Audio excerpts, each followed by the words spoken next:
ये कहानी है देर रात तक जागने वाली बहू को मिला जल्दी सोने वाला ससुराल। अरे टीना, रात के 2 बज गए हैं और तू अभी तक जाग रही है। माँ, मुझे नींद नहीं आ रही थी इसलिए जाग रही हूँ। बस थोड़ी देर में सो जाऊंगी। रात को 2 बजे तक जागती है, फिर सुबह 11 बजे तक नहीं उठती। ससुराल में कैसे करेगी? अरे यार माँ, आधी रात को प्रवचन मत दो। थोड़ी देर से ये वेब सीरीज जैसे ही खत्म होगी सो जाऊंगी। ये कहते हुए टीना मोबाइल पर वीडियो देखने लगी। अगले दिन सुबह 11 बजे तक टीना की नींद नहीं खुली। उसकी माँ जोर जोर से चिल्लाकर उसे उठाने लगी। अरे कमरे में सो रही बेटी को जगा रही हो या पड़ोसियों को? एक बार कुंभकर्ण अपनी नींद से जाग सकता है, मगर ये लड़की नहीं। मैं तो सच में बहुत परेशान हो गई हूँ। बस कुछ दिनों की बात और है, इसकी शादी हो जाएगी तब सब कुछ ठीक हो जाएगा। ऐसे ही दिन निकल रहे थे। टीना की माँ उसकी इस आदत के कारण बहुत परेशान थी, मगर वो अपनी आदत में कोई सुधार लेकर नहीं आई। जल्दी ही उसकी शादी यश से हो गई। ससुराल में सब कुछ उसकी आदत के विपरीत था। सासू व लता जी जो रात को 9 बजे ही सो जाती थी, बाकी घर के लोग 10 बजे तक अपने अपने कमरे में चले जाते। यश, मुझे नींद नहीं आ रही है। कभी कभी नई जगह पर नींद नहीं आती, कोशिश करो नींद आ जाएगी। ये कहते हुए यश तो सो गया, मगर टीना की आंखों में नींद गायब थी। वो देर तक मोबाइल में वेब सीरीज देखती रही। रात के करीब 3 बजे वो सोई। सुबह यश तो 6 बजे उठकर वॉक करने के लिए चला गया, मगर टीना अभी भी सो रही थी। बहू के कमरे का दरवाजा नहीं खुला तो लता जी कमरे का दरवाजा बजाने लगे। यश, अरे यश, उठना, सुबह के 6 बज चुके हैं। आज तुझे वॉक पर नहीं जाना है क्या? अरे कब से दरवाजा बजा रही हूँ। बार बार दरवाजे पर नॉक की आवाज सुनकर जैसे तैसे टीना की आंखें खुली और जाकर दरवाजा खोला तो सामने लता जी खड़ी थी। उन्हें देखकर टीना थोड़ी सी घबरा गई। उन्होंने देखा कि टीना अभी तक नहाई नहीं है। ये क्या बहू, तुम अभी तक नहाई नहीं? आज तुम्हारी पहली रसोई है। और यश कहाँ पर है? वो तो वॉक पर गए हैं। मैं बस अभी नहा कर आई। ये कहते हुए वो सीधा बाथरूम में चली गई। तब तक यश भी आ गया। अपनी माँ को नाराज देखकर वो बोलता है, क्या हुआ माँ, नाराज क्यों हो रही हो? ये बहू सुबह 7 बजे तक भी नहीं उठती। उसे अपने घर के नियम समझा देना। माँ, अभी सब कुछ उसके लिए नया है। कल उसे देर रात तक नींद नहीं आई थी, इसीलिए उठने में देरी हो गई। कुछ दिन में उसकी आदत हो जाएगी। ये कहते हुए यश ने अपनी माँ का गुस्सा शांत कराया। कुछ दिन ऐसे ही बीते, मगर अभी भी टीना अपनी हरकतों से बाज नहीं आई। उसे देर रात तक नींद नहीं आती। पूरा घर सो जाता और वो मोबाइल में वेब सीरीज देखती या कोई गेम खेलती रहती। फिर सुबह देर से उठती तो लता जी नाराज होती। खुद तो बिगड़ी हुई है, मेरे बेटे को भी बिगाड़ दिया। अब बेटा भी 8 बजे तक सोकर नहीं उठता है। अरे कुंभकर्ण के वंशजों, उठ जाओ, ऑफिस नहीं जाना है क्या? अपनी माँ की आवाज सुनकर यश तुरंत उठ गया, मगर टीना अभी भी सो रही थी। यश ने गुस्से में टीना को उठाया। यार टीना, तुम अपनी आदत सुधार लो। तुम्हारे कारण मेरा भी पूरा रूटीन खराब हो गया है। तुम देर रात तक मोबाइल में तेज आवाज में वेब सीरीज देखती हो, जिसके कारण मेरी भी नींद पूरी नहीं होती है और फिर सुबह नींद नहीं खुलती। क्या करूं, मुझे नींद नहीं आती है। यह समझ जाता है कि उसे इस बारे में बात करने से कोई मतलब नहीं है। वो जल्दी से नहा धोकर ऑफिस के लिए रेडी हुआ और बिना ब्रेकफास्ट और लंच किए हुए वो ऑफिस के लिए निकल गया। जब टीना नहा कर आई तो नहाने के बाद भी उसे नींद आ रही थी, क्योंकि वो सुबह 5 बजे तक जाग रही थी और अब सुबह 8 बजे उसे उठा दिया था। उसकी इस हरकत पर लता जी को बहुत गुस्सा आया। यदि तुम समय पर नहीं उठ सकती तो कम से कम समय पर सो तो जाया करो, ताकि दूसरे की नींद भी पूरी हो सके। टीना को पता था कि उसकी गलती है। वो चुपचाप सुन रही थी, मगर फिर भी उसे बहुत गुस्सा आया, क्योंकि उसकी सास ने उसे बहुत ही रूडली बात करी थी। वो रोते हुए अपने कमरे में चली गई। लता ने उसे चुप कराने की भी कोशिश नहीं की कि दोपहर में जब सब लोगों के भोजन का टाइम हुआ, फिर भी उन्होंने टीना को नहीं बुलाया। टीना को भूख लगने लगी तो वो अपने कमरे से बाहर निकली। उसने देखा घर में कोई नहीं था। अरे, इस वक्त तो मम्मी जी टीवी सीरियल देखते हैं और पापा जी न्यूज़पेपर पढ़ते हैं। दोनों ही नजर नहीं आ रहे। मम्मी जी मुझसे नाराज थी तो बिन बताए कहाँ चली गई। खुद से ही बातें करते हुए वो यश को फोन लगाने वाली थी कि उसे स्टोर रूम से किसी के रोने की आवाज आने लगी और वो धीरे धीरे उस ओर बढ़ने लगी। इस वक्त स्टोर रूम में कौन होगा और ये जोर से कौन रो रहा है? ये मम्मी जी भी ना कहाँ चली गई? क्या करूँ, कुछ समझ नहीं आ रहा। ये कहते हुए वो स्टोर रूम में पहुंची तो वहाँ का नजारा देखकर वो हैरान हो गई। सारे अखबार फैले हुए थे, कुछ फोटो और कुछ खत भी थे। उन्हें देखते हुए लता जी सुस्कियां ले रही थी। अरे आप यहाँ, मैं तो आपको पूरे घर में ढूंढ रही थी। और ये सब क्या है? क्या देखकर आपकी आंखों में आंसू आ गए? टीना की आवाज सुन और उसे देखकर सकपका गई। ये सब क्या है? ये सब तुम्हारे काम का नहीं है, जाओ यहाँ से। ये कहते हुए वो गुस्से से उन्हें देखने लगी, मगर टीना को समझ आ गया था कि यहाँ ऐसा कुछ जरूरी है जिसके कारण लता जी परेशान हो रही हैं। वहाँ उनके मना करने के बावजूद उन सभी चीजों को वो देखने लगी। फोटोग्राफ किसी लड़की की थी जिसे टीना ने कभी नहीं देखा था। वो हैरानी से उन फोटोज को देख रही थी। तभी उसने एक पेपर कटिंग को उठाया। वो कुछ पढ़ पाती उससे पहले ही लता जी ने वो पेपर उसके हाथ से छीन लिया और उसे जाने के लिए कहा, मगर टीना नहीं गई और उसने वो पेपर उनके हाथ से दोबारा लेकर पढ़ने लगी। माँ, ये मालती कौन है और इसका इतना भयानक एक्सीडेंट कैसे हुआ? टीना का सवाल सुन पहले तो लता जी रोने लगी, फिर बोली, मालती मेरी बेटी का नाम है, यश की बड़ी बहन। यश की बड़ी बहन? मुझे तो पता था कि यश इकलौते लड़के हैं। नहीं, यश की बड़ी बहन थी मालती। तुम्हें जल्दी सोना और जल्दी उठना सब कुछ बहुत अजीब लगता है ना? पहले मुझे भी लगता था। हम लोग देर रात तक टीवी देखते थे और सुबह देर से उठते थे, मगर बच्चों के स्कूल थे तो उन्हें हर हाल में सुबह उठना ही पड़ता था। यश, मालती उठो, कब तक सोते रहोगे? मम्मी, रात को 2 बजे तक आपके साथ टीवी देखी थी, उसके बाद हमने लूडो भी खेला था। अब नींद नहीं खुल रही है, स्कूल तो जाना होगा। ये कहते हुए उन्होंने दोनों बच्चों को उठाया और स्कूल के लिए रेडी कर दिया। दोनों बच्चों की आंखों में नींद भरी हुई थी और ये रोज का था। बच्चे देर से सोते और सुबह जल्दी उठते, उनकी नींद पूरी नहीं हो पाती। मालती बड़ी क्लास में थी तो उसे पढ़ाई करने में प्रेशर पड़ रहा था। क्लास में वो नींद की झोंके लेती, इस कारण से स्कूल में भी कई बार उसकी डांट पड़ती। तुम स्कूल पढ़ाई करने के लिए आती हो या सोने के लिए? कल अपने मम्मी पापा को बुला कर लेकर आना। घर का पूरा रूटीन अस्त व्यस्त था। लता डिप्रेशन में रहने लगी, उसके साथ साथ मालती भी डिप्रेशन में आ गई। ऐसे ही एक दिन वो नींद में साइकिल चलाते हुए स्कूल जा रही थी तो ट्रक से उसका एक्सीडेंट हो गया। उस दिन पूरा घर बिखर गया। जैसे तैसे सब कुछ दिनों के बाद लाइन पर आया तो लता जी ने नियम बना दिए कि अब इस घर में कोई देर तक नहीं जागेगा, सब समय पर सोएंगे और समय से जागेंगे। वो नियम आज तक चल रहा है। टीना, मुझे पता है तुम आजकल की जनरेशन देर रात तक जागने में यकीन करती हो, मगर हमारे पूर्वज बेवकूफ नहीं थे। उन्होंने नियम बनाए, early to bed and early to rise, make a man healthy, wealthy and wise. इसलिए मैं तुम्हारे देर रात तक जागने पर गुस्सा होती हूँ, मुझे माफ कर दो। अरे आप क्यों माफी मांग रही हैं? अब मुझे समझ आ गया है कि हमारी गलती है। मुझे आदत नहीं जल्दी सोने की, तो लेकिन मगर अब मैं कोशिश करूंगी कि मैं जल्दी सो जाऊं और सुबह जल्दी उठूं। कोशिश करूंगी कि यश के साथ वॉक पर भी जाऊं। लता जी ने भी उसे माफ कर दिया। तो गाइस, अब आप कब से जल्दी सोना और उठना शुरू करोगे? कमेंट करके जरूर बताना। और स्टोरी कैसी लगी जरूर बताना। चैनल को सब्सक्राइब नहीं किया तो जल्दी जल्दी जाकर कर दीजिए। हमारी नेक्स्ट स्टोरी का वेट कीजिए। गरीब लड़की की शादी हुई 12 साल के अमीर बच्चे से।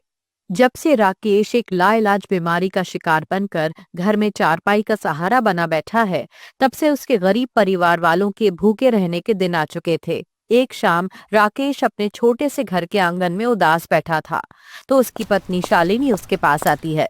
क्या हुआ जी, आप यहाँ आंगन में आकर क्यों बैठ गए? आपकी तबीयत ठीक नहीं है? कितना बदनसीब पिता और पति हूं मैं शालिनी, कि मैं अपने परिवार की भूख मिटाने का भी जरिया नहीं बन पा रहा हूं। मेरे बच्चे आज भूख के मारे तड़प रहे हैं और मैं उनका पिता होकर उनके लिए कुछ भी नहीं कर पा रहा हूं। जी, आप क्यों अपने आप को दोष दे रहे हो? ये बीमारी आपने जानबूझकर तो अपने अंदर पैदा नहीं की ना। आप चिंता मत कीजिए। कविता बिटिया गई है ना गांव में काम देखने, देखना उसे कोई ना कोई काम तो मिल ही जाएगा। आप अब अंदर चलिए, वरना आपकी तबीयत और ज्यादा खराब हो जाएगी। दोनों पति पत्नी अपने घर के अंदर आते हैं तो अंदर से ये घर काफी छोटा एक कमरे का घर था, जिसमें एक चारपाई, मिट्टी का चूल्हा और कुछ ही बर्तन थे। सामने घर के कोने में राकेश के 2 छोटे बच्चे साक्षी और वरुण बैठे थे। माँ, दीदी खाना क्यों नहीं लेकर आई? बहुत जोरों से भूख लगी है। दीदी खाना लेकर आती ही होगी मेरी बच्ची, बस थोड़ा और सब्र कर ले। कितना सब्र करें माँ, 3 दिन से हमने कुछ नहीं खाया। भूख के मारे पेट में दर्द हो रहा है माँ। घर में न अन्न का एक दाना था, न पास में एक पैसा था। राकेश और उसके परिवार वाले बीते 3 दिनों से भूख की शिद्दत में तड़प रहे थे। राकेश मानपुर गांव में अपने छोटे से घर में अपने इस परिवार के साथ बड़ी गरीबी से अपना जीवन बिता रहा था।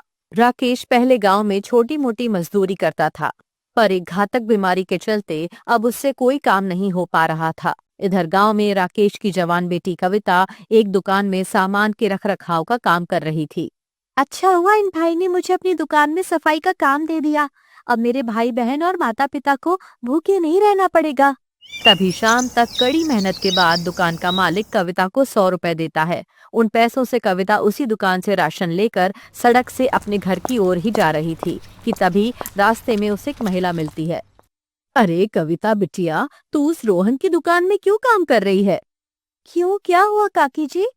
वो इंसान अच्छा नहीं है बिटिया। वो गांव की जवान लड़कियों को हमेशा गंदी निगाहों से देखता रहता है। गांव की कोई भी जवान लड़की उस रोहन की दुकान पर सामान लाने नहीं जाती। वो बहुत ही बुरा इंसान है बिटिया। क्या? हाँ बिटिया, मेरी मान तो तू भी उसकी दुकान में काम करने मत जा। पर काकी जी, मुझे बड़ी मुश्किल से ये काम मिला है। अगर मैं ये काम छोड़ दूंगी तो मेरे परिवार का गुजारा कैसे चल पाएगा? बिटिया, एक माँ की हैसियत से मैं तुझे कह रही हूँ, आगे तेरी मर्जी। इतना कहकर वो महिला वहां से चली जाती है। क्या सच में रोहन मालिक बुरे इंसान है? हो भी सकते हैं वो, क्योंकि सारे दिन में उनके पास एक भी जवान लड़की सामान खरीदने नहीं आई। नहीं नहीं नहीं नहीं, मैं उनकी दुकान पर काम नहीं करूंगी। रात का समय कविता और सब घर में बैठे खाना खा रहे थे। कविता का कोई बड़ा भाई नहीं था। कविता ही इस परिवार की बड़ी संतान थी, इसलिए परिवार की सारी जिम्मेदारी अब उसी के कंधों पर थी। छोटे भाई बहन अभी बहुत छोटे थे। चलो अच्छा हुआ तुझे काम मिल गया बिटिया। नहीं माँ, मुझे गांव में एक ही दिन का काम मिला था। अब कल मुझे फिर से काम ढूंढना है। अगले दिन कविता गांव में काम की तलाश में आती है तो उसे एक अमीर महिला शांति के बड़े से घर में सफाई का काम मिल जाता है। शांति के परिवार में उसका पति हरीश और 2 बेटे महेश और अजीत, ये दोनों थे। महेश जवान है और अजीत एक 12 साल का बच्चा है जो दिमागी तौर से थोड़ा कमजोर है। कविता, हमारा छोटा सा परिवार है, बस तुम्हें यहाँ मन लगाकर ईमानदारी से काम करना है और हम सबका अच्छे से ख्याल रखना है, ठीक है ना बेटा? जी मेम साहब, मैं आपको कभी शिकायत का मौका नहीं दूंगी। तभी कविता आज से ही शांति के बड़े से घर में सफाई करना और खाना बनाना ये काम करने लगती है। हरीश एक बहुत बड़ी कंपनी में नौकरी करता है जो काफी अमीर है। अब इसी तरह दिन प्रतिदिन बीतने लगे। कविता सवेरे से शाम तक शांति के घर काम करने लगी और शांति भी उसे अच्छे खासे पैसे देने लगी। कुछ महीनों बाद शांति अपने बेटे महेश की शादी एक अमीर सुंदर लड़की जानवी से करवा देती है। कुछ महीनों बाद एक रात राकेश और सब घर में बैठे कविता के आने की राह देख रहे थे। बाहर जोरों की बारिश हो रही थी। कविता अब तक आई क्यों नहीं? शायद बारिश के कारण वो अब तक वहां से निकली नहीं होगी। उसके पास छाता भी नहीं है ना। तभी राकेश अपने पड़ोस में रहने वाले एक तरुण नाम के लड़के को बुलाता है। तरुण बेटा, जरा हरीश मालिक के घर जाकर कविता को अपने साथ घर लेकर आना। उसके पास छाता भी नहीं है। ठीक है काका जी। तरुण 2 छाते लेकर हरीश के घर के बाहर आता है तो घर का दरवाजा बंद था। तभी तरुण खिड़की के पास आता है जो खुली थी। जब तरुण खिड़की से अंदर घर में देखता है तो अंदर का नजारा देखकर तरुण की आंखें फटी की फटी रह जाती हैं। अंदर हरीश और सब थे और उनके बीच कविता और अजीत की शादी हो रही थी। ये मैं क्या देख रहा हूँ? कविता की शादी इस बच्चे से हो रही है? ये कैसे हो सकता है? तभी तरुण दौड़ते हुए गांव में आता है और सबको कविता और उस 12 साल के बच्चे अजीत की शादी की बात बताता है। ये सुनकर गांव वाले भी दंग रह जाते हैं। तभी सब राकेश के घर आते हैं और उसके परिवार को सारी बात बताते हैं। क्या? नहीं नहीं, मेरी बच्ची ऐसा नहीं कर सकती। ये सब झूठ है। तुम्हारी बेटी ने ऐसा ही किया है राकेश। ये देखो सबूत। तरुण ने अपने मोबाइल में तुम्हारी बेटी की शादी रिकॉर्ड की है जो उस 12 साल के अमीर बच्चे के साथ हो रही है। तुम्हारी बेटी ने तो बहुत ही शर्मनाक काम किया है। ये सब देखकर और लोगों की कड़वी बातें सुनकर राकेश शालिनी खूब रोने लगते हैं। ये क्या कर दिया तुमने कविता? बरसों की कमाई हमारी इज्जत को कविता ने मिट्टी में मिला दिया जी। कविता ने जो हरकत की है वो सच में बहुत शर्मनाक हरकत है। उसे अब इस गांव में रहने का कोई अधिकार नहीं है। हाँ, सही कहा तरुण तुमने। सब राकेश शालिनी को खूब खरी खोटी सुनाने लगते हैं। तभी कविता अपने घर आती है तो इतने लोगों को अपने घर में देखकर उसके होश उड़ जाते हैं। अब माँ, बाबा, क्या हुआ? ये सब लोग यहाँ क्यों आए हैं? निकल जा इस घर से बाहर कविता। खबरदार जो तूने यहाँ कदम भी रखा तो। ये सुनकर कविता के होश उड़ जाते हैं। क्या हुआ बाबा? अरे इतना घिनौना काम करके आने के बाद तू पूछ रही है कि क्या हुआ? अरे क्या कमी रह गई थी हमारी परवरिश में जो तूने आज हमारी इज्जत मिट्टी में मिला दी? हाँ, हाँ, बोल।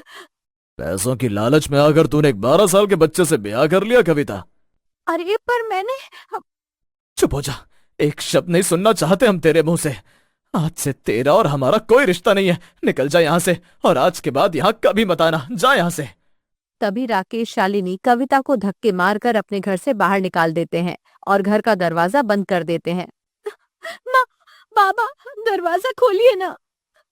मेरी बात तो सुनिए बाबा। अरे तू तो हमारे गांव के लिए बदनामी का कलंक बन गई कविता। अब तुझे इस गांव में रहने का कोई अधिकार नहीं है। निकल जा यहाँ से। नहीं, मैंने कुछ नहीं किया। आप लोग मेरी बात तो सुनिए। निकालो इसे गांव से बाहर। तभी सब कविता को धक्के मारकर उस गांव से बाहर निकाल देते हैं। कोई तो मेरा विश्वास करो, मैंने कोई गलत काम नहीं किया। अगले दिन सवेरे राकेश और सब अपने घर का सारा सामान लेकर घर से बाहर आते हैं। तभी वहाँ गांव के निवासी और मुखिया ये सब आते हैं। कहाँ जा रहे हो तुम राकेश? तभी वहाँ हरीश और शांति आते हैं। राकेश भाई, आप सब कहाँ जा रहे हो? और कविता कहाँ है? दोनों को देखकर सब दंग रह जाते हैं। हमारी बेटी को सारे गांव में बदनाम करके चैन मिल गया आपको? बदनाम करके? ये क्या बोल रहे हैं आप बहन जी? तभी गांव वाले हरी शांति को सारी बात बताते हैं। अरे यार, तुम सब भी ना कितने पागल हो। अरे वो कोई असली शादी नहीं थी, वो ऐसे ही नाटक था। क्या नाटक? हाँ? पर तरुण ने अपनी आंखों से देखा था कि कविता की शादी आपके छोटे बेटे से हो रही है। मुखिया साहब, वो नाटक था। हम बताते हैं आपको सच्चाई क्या है। बात उन दिनों की है जब हमारे बड़े बेटे की शादी हुई थी। पिताजी, जैसे भाई की शादी हुई वैसे मुझे भी शादी करनी है। बेटा, जब तुम बड़े हो जाओगे ना तो हम तुम्हारी भी शादी करवा देंगे। नहीं पिताजी, मुझे अभी शादी करनी है। बेटा, ऐसे जिद नहीं करते। अगर मेरी शादी नहीं हुई तो मैं खाना नहीं खाऊंगा। अरे तभी अजीत कमरे में जाकर खुद को बंद कर देता है। अब इसी तरह हर दिन अजीत शादी की जिद करने लगा। एक शाम अजीत घर की छत पर चढ़ जाता है। अजीत बेटा, तुम गिर जाओगे, नीचे उतर जाओ बेटा। नहीं, जब तक मेरी शादी नहीं हो जाती मैं यहाँ से नीचे नहीं उतरूंगा, वरना मैं कूद जाऊंगा। अजीत बेटा, ऐसा नहीं करते। अजीत बाबा, आप नीचे आ जाइए, मैं आपसे शादी करूंगी। अब तो नीचे आ जाइए। सच में तुम मुझसे शादी करोगी? हाँ अजीत बाबा, मैं सच में आपसे शादी करूंगी। अब तो आप नीचे आ जाइए प्लीज। हमारा बच्चा दिमागी तौर से बीमार है, तभी कविता और हम सबने झूठी शादी का प्रोग्राम किया ताकि अजीत के सर से शादी का भूत उतर जाए। अब आप ही बताइए, क्या एक बच्चे की जान बचाने के लिए कविता ने झूठी शादी का नाटक करके कोई गुनाह कर दिया? ये सुनकर राकेश और सब दंग रह जाते हैं। अच्छा, तो ये बात थी। और हमने उस बेचारी कविता को कितना भला बुरा कह दिया। ये क्या हो गया हमसे भगवान जी? मेरी बच्ची को कितना कुछ कह दिया हमने। तभी सब कविता को ढूंढते हैं तो जैसे तैसे सबको कविता जंगल में मिल जाती है और सब उसे घर लेकर आते हैं और उससे माफी मांगते हैं। ये सारी गलती हमारे बच्चे की है, उसी की वजह से कविता को इतनी तकलीफ हुई। नहीं मालिक, अजीत बाबा तो मासूम है, उन्हें दुनियादारी की समझ ही कहाँ है। आप माफी मत मांगिए मालिक। उसके बाद हरीश कविता को कई सारे पैसे देता है। कविता, हम अजीत को आज ही हॉस्टल में भेज देंगे। अब तुम इन पैसों से अच्छा सा कारोबार करके अपने परिवार का गुजारा चलाओ। उसके बाद कविता उन पैसों से कपड़ों का कारोबार शुरू करती है और अच्छी खासी कमाई करके अपने परिवार के साथ अपना जीवन बिताने लगती है।